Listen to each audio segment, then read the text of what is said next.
The paper landed on the table between us, and Holden Marsh pulled his hand back like it burned him. "Walk out now," he said. "Take that with you." "Read it tonight." I looked at him. We'd worked together for 6 years.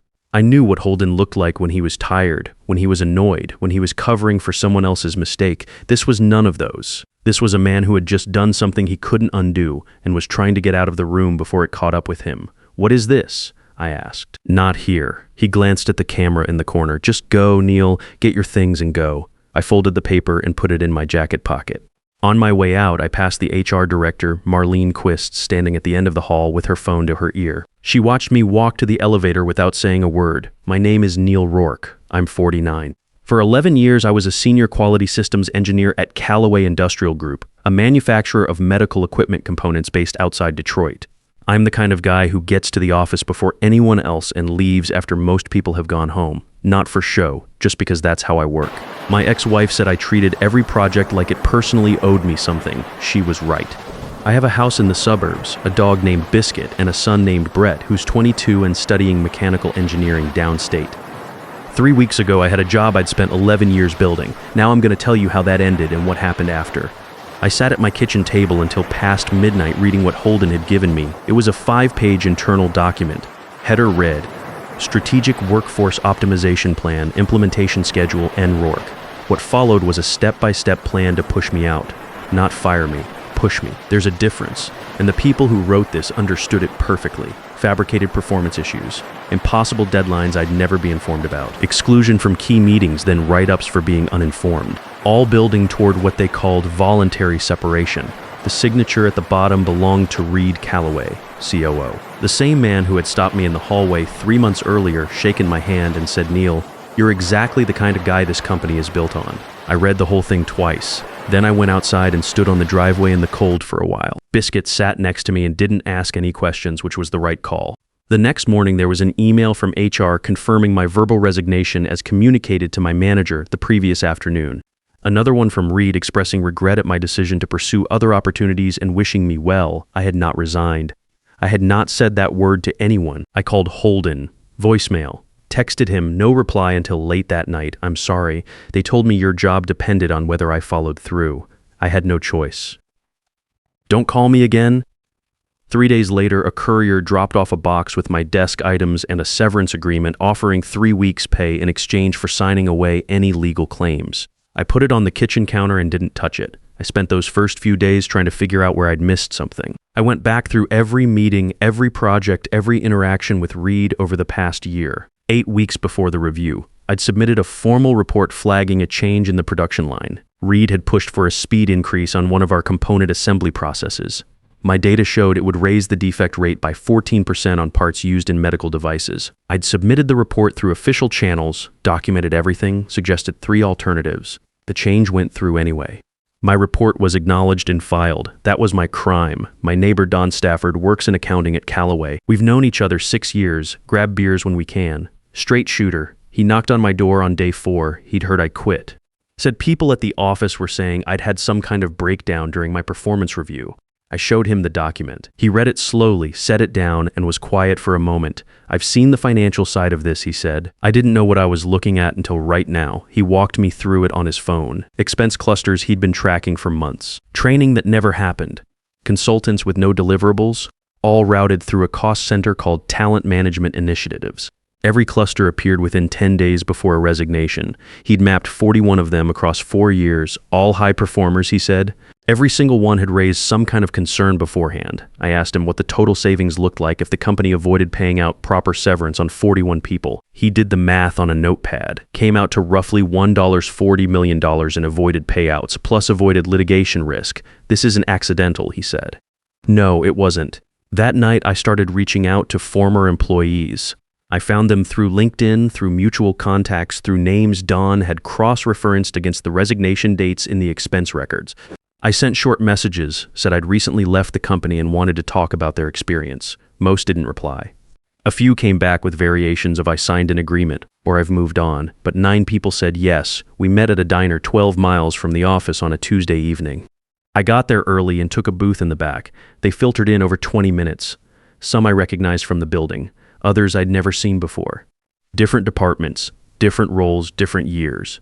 But once they started talking, the structure of what had happened to each of them was identical. Spencer Holt had been a quality inspector for 7 years, solid reviews every cycle. Then he questioned a change in testing standards on a valve component, and within 6 weeks his file looked like he'd never done anything right. They scheduled my performance review during my daughter's school play.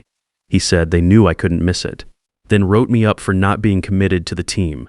Claudia Farrow had worked in regulatory compliance. She said her deadlines started shifting without notice. She'd find out a submission was due 3 days earlier than her calendar showed, then get written up for the miss. It happened 4 times in 2 months, she said. Each time they said it was a system update issue. Each time it went in my file. Tara Osgood had been a safety coordinator. After she flagged a worker injury pattern linked to the same production speed increase I'd reported on, she started getting excluded from meetings, then penalized for not knowing decisions made in those meetings.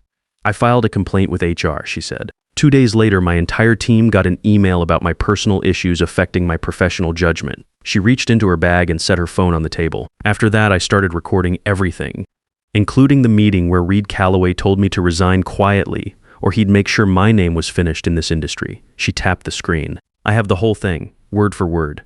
The table went quiet for a moment. Spencer leaned forward. Can you prove the rest of it, not just the recording? The documents, the pattern, working on it, I said. I didn't tell them about Wade yet. I wasn't sure I trusted the room enough. Wade Pruitt was Callaway Industrial's database administrator. I had crossed paths with him maybe a dozen times over 11 years. Quiet guy, kept his head down. He was the kind of person who knew everything about how the company's systems worked and made sure nobody thought about him long enough to realize it. 3 days after Don came to my house, I found a note under my windshield wiper in the parking lot of a grocery store 4 miles from my neighborhood, just an address and a time. The lot of a self-storage facility on the east side. 7 p.m. I drove there and parked, sat with the engine running. At 7:08, a car pulled in 2 spaces down. The window dropped 3 inches. Wade looked over at me. Get in your back seat, he said. Make it look like you're getting something off the floor. I thought about it for about 4 seconds, then I did it. He walked over, opened my passenger door without looking around, and slid something under the front seat. Then he closed the door and walked back to his car and left. I waited until he was out of the lot. Then I reached under the seat. USB drive, a strip of tape on the side. 2 words written in marker, use carefully. I drove home and plugged it in. The drive had 340 files, internal emails going back 4 years. The scoring rubrics Marlene Quist had built so managers could generate paper trails that looked like organic performance issues. Skeps given to direct supervisors for how to handle the conversations. A master tracking sheet showing each targeted employee, their current phase in the process, and their projected separation date. My name was on it. So was everyone from the diner. Spencer, Claudia, Tara. Don's name was there too, marked as preliminary review, which meant they were watching him. And at the bottom of the list, highlighted in a different color, Wade Pruitt, status, monitoring phase. He had handed me a weapon that had his own name attached to it. I sat with that for a long time. The next morning I called Wade from a phone I'd bought at a gas station with cash. You saw the list, I said. Yes, he said. You know, your name is on it? That's why I'm helping you, he said. I'd rather go down doing something than wait around for them to come for me. I asked him what kind of access he still had. He was quiet for a moment. Enough, he said. What are you planning? I told him about the industry summit, the annual gathering of medical equipment manufacturers, investors, and trade press. Held every year at the Riverside Convention Center in Detroit, Reed Calloway was scheduled to deliver the keynote address in 3 weeks. Title: Building a Culture of Innovation and Integrity. I need you to think about the AV system at that venue, I said, and I need you to think about the board's email. Another pause. Give me 48 hours, he said. Wade came back in 36 hours. He had a vendor account tied to the convention center's AV management system, left open from a tech installation Callaway had sponsored 2 years earlier. Nobody had closed it. He could access the presentation controls remotely and lock out the local tech booth if he needed to. Once I push the new slides, they won't be able to override from inside the room, he said. They'd have to physically cut power to the projector, and that takes time. How much time? Enough, he said. The second piece was the email. Wade had the board's distribution list from an internal directory backup. He built an automated send, queued for 12:01 p.m. on the day of the summit. The email would contain the full document package, the internal emails, the targeting rubrics, the master list of 41 employees, and Tara's audio file attached. It would land in the inboxes of every board member and the company's 3 largest institutional investors at the exact moment Reed stepped to the podium. They can't unread an email. Wade said. 1 week before the summit, I drove to the Offices of Industrial Safety Monitor, a trade publication that covered the medical equipment sector. I asked for Adrienne Soul. She'd written 2 pieces in the past year on regulatory gaps in device component manufacturing. She knew how to read documentation, and she knew what real evidence looked like. I gave her the outline, not everything, just enough. Told her I had internal documents showing a 4-year program of targeted employee removal at a major manufacturer, all tied to suppression of safety concerns. Told her I could put her in the room when it became public. She looked at me across her desk for a long moment. If this is what you say it is, she said, I want everything after. You'll have it, I said. We had 14 days from the night I met with the group at the diner to the morning of the summit. I'm not going to walk through every hour of it. What I'll tell you is that it wasn't dramatic in the way you might picture. It was methodical. We met at my house every other evening, reviewed documents, assigned roles, anticipated problems. Tara practiced playing the recording out loud so she knew exactly where to find it on her phone under pressure. Spencer memorized his talking points so he wouldn't need notes. Claudia drafted a 1-page summary of her situation that she could hand to a journalist in under 30 seconds if needed. The one variable I couldn't control was Holden. On day 11, I got a text from a number I didn't recognize. Just one line, I can't keep pretending I didn't see what I saw. No name, but I knew the writing. I texted back, be at the Riverside Convention Center at 11:45 a.m. on Thursday. Bring the original file, no reply. I didn't know if he'd show. The night before the summit, I sat in my garage for a while, not thinking about the plan. The plan was set. I was thinking about the 11 years I'd given that company, the projects I'd pulled through, the times I'd stayed late to fix problems that weren't technically mine to fix. I wasn't angry about it anymore. Anger is loud and it clouds your thinking. What I felt was cleaner than that. I wanted the truth in a room where it couldn't be managed or spun or filed away. Biscuit sat on the garage floor next to my chair, and I gave him a piece of beef jerky from my jacket pocket, which is something I do when I don't want to think out loud. I was at the Riverside Convention Center by 7:45 a.m. The lobby was already busy. Staff arranging chairs, testing microphones, hanging banners with the summit theme printed across them, building a culture of innovation and integrity. I had to read it twice to make sure I wasn't imagining the words. Registration opened at 8. I collected my badge and found a seat near the back of the main ballroom, close to a side exit. Spencer arrived at 8:20. Claudia and Tara came in together at 8:35. The others filtered in over the next 20 minutes. None of us acknowledged each other. We'd rehearsed that part. At 9:15, I got a text from Wade. System access confirmed. Q is live. At 10:30 during the networking break, I watched Reed Calloway work the room. Handshakes, smiles, leaning in close to investors like he had a secret worth sharing. He looked completely at ease. The kind of ease that comes from believing nothing can touch you. At 10:47, Spencer texted. Security pulled my folder at the side exit.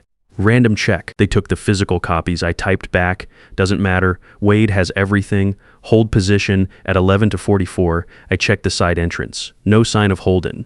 I told myself it was fine either way. We didn't need him, but I'd be lying if I said I wasn't watching the door. At 11:58, Marlene Quist took the stage to warm up the room. She mentioned almost casually that some unauthorized materials had been reported in the building and that anyone approached by outside parties should notify Summit staff immediately. She smiled when she said it. At noon, Reed Calloway stood up, buttoned his jacket, and walked to the podium. The applause was polite, the kind you give because everyone else is doing it. Reed set his notes on the podium, looked out at the room, and smiled. The big screen behind him showed his title slide, his name, the company logo, the summit theme underneath it. He got 2 sentences in, then the screen changed. No warning, no flicker. One moment it was his slide deck. The next it was an email, his email, to Marlene Quist. Large enough for the whole room to read without squinting. Subject, Rourke situation. Body, the separation timeline needs to move up. He is getting too close to the Q3 production data. Handle it through Marsh and make sure it looks clean.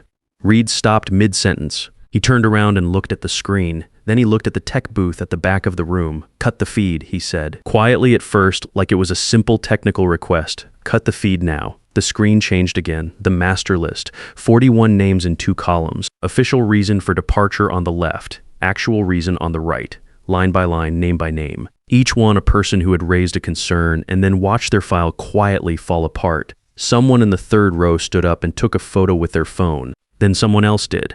Then a journalist near the center aisle had his recorder out. Reed raised his voice. This is a security breach. Someone has tampered with the presentation system. These documents are fabricated. The screen changed again. The performance review templates, the manager scripts. The scoring rubrics Marlene had built so that fake performance problems looked like they developed organically over time. Cut the power to the projector, Reed said to someone near the stage. Right now, nobody moved fast enough. At 12:01 p.m., every board member and the 3 largest institutional investors received Wade's email. I found out later that 2 of them stepped out of the room within 90 seconds of it hitting their phones. I stood up. "My name is Neil Rourke," I said. My voice carried. The room was quiet enough that it didn't need to be loud. "That is my name on the screen." I was flagged for removal after I submitted a formal report showing that a production line change Reed Calloway personally approved would raise the defect rate by 14% on components used in medical devices. The separation timeline was moved up because I was getting too close to the Q3 data. Around the room, 8 others stood, one at a time, a few seconds apart. Spencer said his name, said he was removed after questioning a change in valve testing standards. Claudia said her name, said her deadlines were moved without notice so her file could show repeated missed targets. Tara said her name, said she documented a worker injury pattern tied to the same production speed increase I had flagged. The others followed, each one clear, each one brief. No speeches, just names and facts. Reed gripped the sides of the podium. These are disgruntled former employees running a coordinated smear campaign. Every one of them signed confidentiality agreements. This is a legal matter and it will be handled as one. Tara held up her phone. The recording played through the room's own speaker system. Wade had patched it into the house audio feed. Reed's voice came through the speakers clean and flat. "Your choice is simple. Resign quietly, or we make sure your name means nothing in this industry. We have done it before. We will do it again." Nobody in the room moved. Nobody said anything. For about 5 seconds, the whole room just sat there. Then the side door opened. Holden Marsh walked in carrying a manila folder. He came to the front of the room without looking at Reed, set the folder on the edge of the stage, and turned to face the audience. "I'm Holden Marsh," he said. "I was Neil Rourke's direct supervisor. I was ordered to falsify his performance review. I was told my position at the company depended on it. I did it." He paused. "Everything being shown in this room is real. I can verify the documents. I have the originals." Reed pointed at him. His hand was shaking. "You're done. Do you understand what you have just done?" Holden looked at him for a moment. "Yeah," he said. "I think so." A woman near the middle of the room stood up slowly. She was in her mid-40s, practical suit, no lanyard. She held up a business card. "Gail Thorne, Department of Labor," she said, looking at Reed. "I was invited today as a guest to observe your company's workplace practices. I have been observing." She glanced around the room. "I would like everyone relevant to remain available. We will be scheduling follow-up conversations." Reed Calloway said nothing. He stood at the podium with both hands flat on the surface and looked at a room that had already decided what it thought. 2 investors were already in the lobby on their phones. Adrienne Soul was in the 3rd row with her recorder running and a notepad full of names. I sat back down and waited for whatever came next. The days after the summit moved fast. Adrienne Soul's story ran in Industrial Safety Monitor 48 hours later. Front page of the digital edition, picked up by 3 larger trade outlets by the end of the week. The headline was straightforward. "Internal documents reveal systematic employee targeting at Callaway Industrial Group." No editorializing needed. The documents spoke for themselves. The board convened an emergency session the following Monday. By Thursday, they had retained an independent investigative firm. Reed Calloway was placed on administrative leave pending review. He never came back from it. Neither did Marlene Quist, who submitted her resignation before the investigation formally requested her personnel files. 2 other senior executives were terminated in the weeks that followed as the scope of the program became clear. Trent Calloway, Reed's 28-year-old son, had been quietly positioned to step into my role after my departure. He never got the chance. He resigned from the company 2 months after the summit, citing personal reasons. Nobody followed up on that publicly. The class action filing covered all 41 employees identified in the documents. The company settled 9 months later for $4.2 million. Most of the people from that diner got something back, not everything. You never get everything back, but something. Don Stafford kept his job.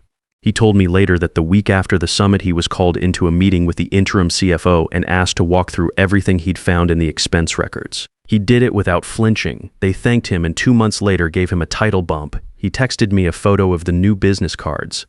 I sent back a thumbs up. Wade Pruitt was the one I thought about most. His name had been on that monitoring list. He had handed me a drive with his own name on it and told me to use it carefully. After the summit, the company's IT security team audited every vendor account tied to the AV breach. Wade had covered his tracks well enough that the audit was inconclusive.